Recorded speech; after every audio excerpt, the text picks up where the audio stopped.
హరిత విప్లవం ప్రయోజనాలు ఏ సౌకర్యము ఉన్న ప్రాంతాలకు పరిమితం అయ్యాయి అని ఇచ్చాడు.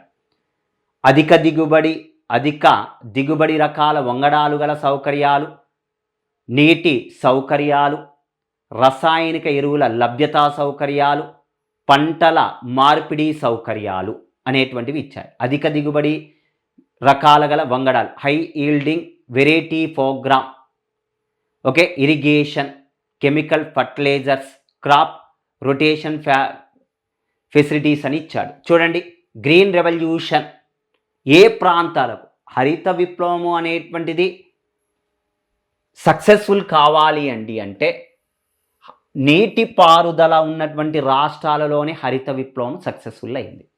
హరిత విప్లవము అన్ని రాష్ట్రాల్లో సక్సెస్ఫుల్ అయిందా? కాలేదండి. పంజాబ్, హర్యానా, తమిళనాడు, ఆంధ్రప్రదేశ్లో కొన్ని ప్రాంతాల్లో మాత్రమే అధిక దిగుబడిని సాధించగలిగాయి పంటలలో. హరిత విప్లవము కొన్ని రాష్ట్రాలకు మాత్రమే ప్రయోజనం కలిగించడానికి కారణాలను విశ్లేషిస్తే నీటిపారుదల ఉన్నటువంటి రాష్ట్రాలలోనే హరిత విప్లవం అనేటువంటిది విజయవంతం కావటం జరిగిందండి.